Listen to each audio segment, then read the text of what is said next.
नमस्कार. विदर्भ आणि मराठवाडा स्पेशल अशी पारंपरिक रेसिपी आज आपण पाहतोय.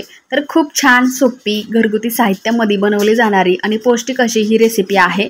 तर तुम्ही सुद्धा नक्की बनवू शकाल.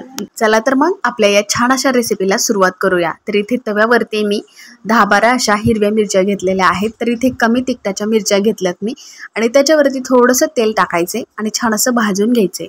तर भाजून झाल्यानंतर त्यामध्ये 10 ते 15 लसूण पाकळी अर्धवट आपल्याला सोललेली टाकायची आहे. त्यानंतर त्याला सुद्धा भाजून घ्यायचे. त्यामध्ये मिक्स झाल्यानंतर शेवटी मीठ टाकूयात आणि ठेवून देऊयात. आता पिठासाठी आपल्याला लागणार आहे ज्वारीचं पीठ 4 वाटी, पाऊण वाटी बेसन आणि पाऊण वाटी गव्हाचं पीठ लागणार आहे. आता इथे भाज्यांमध्ये खूप सारी कोथिंबीर बारीक कापून घ्यायचे आणि कांद्याचा पातीचा जो कांदा असतो तो सुद्धा कापायचा आहे. इथे आपला रेग्युलर कांदा आणि कांद्याची पात अगदी हे बारीक आपल्याला कापून घ्यायचं आहे. तर एका मोठ्या अशा वाडग्यामध्ये किंवा परातीमध्ये हे ज्वारीचं पीठ टाकायचे. त्यानंतर गव्हाचं पीठ पाऊण वाटी टाकायचे. तुमच्याकडे बाजरीचं पीठ असेल तरी खूप छान, त्याने सुद्धा आपले धपाटे खूप मस्त होतात. तर माझ्याकडे नव्हता म्हणून मी टाकलेलं नाही आहे. तर इथे बेसनसुद्धा टाकायचे आणि हे सर्व पीठ एकदा मिक्स करून घ्यायचे. आता आपण चिरून घेतलेल्या ह्या सर्व भाज्या या पिठामध्ये मिक्स करून घ्यायच्या आहेत. सुरुवातीला टाकूयात कोथिंबीर, कांदा. पातीचा कांदा टाकल्यानंतर आपले हे धपाटे मस्त लागतात. तर याला धपाटे किंवा थालीपीठसुद्धा म्हणतात. तर प्रत्येक भागामध्ये वेगवेगळ्या पद्धतीने याला नाव दिलेले आहे. तर या संपूर्ण भाज्या टाकून झाल्या आहेत. आता याला एकदा मिक्स करून घेऊयात.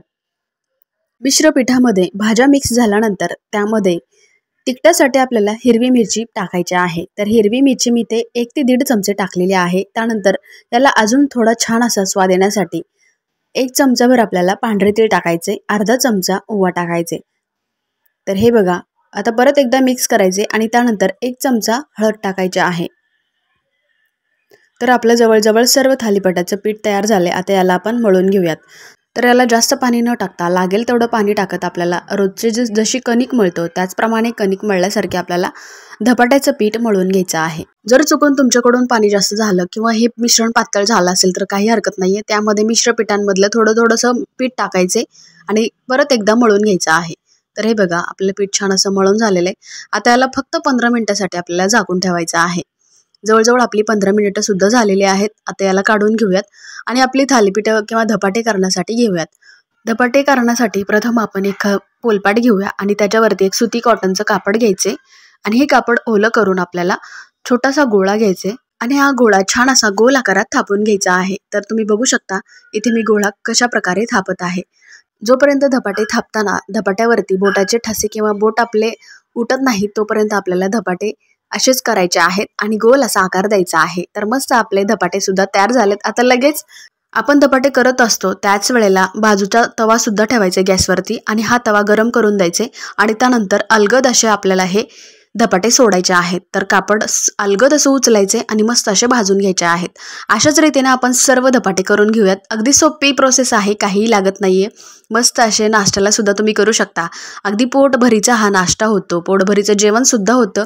तुमच्या मुलांना तुम्ही टिफिनमध्ये सुद्धा देऊ शकता. अशी मस्त ही रेसिपी आहे आणि पौष्टिक असल्यामुळे सर्व पिठांचं मिश्रण आहे त्यामुळे आपल्या आरोग्यासाठी सुद्धा खूप फायदेशीर अशी ही रेसिपी आहे. पूर्वीचे लोक सांगायचे की धपाटे करताना धबधब जो आवाज येतो त्यालाच धपाटे असं या नावाने सुद्धा ओळखले गेले. त्यामुळे त्याला नाव सुद्धा धपाटे असं पडलेलं आहे.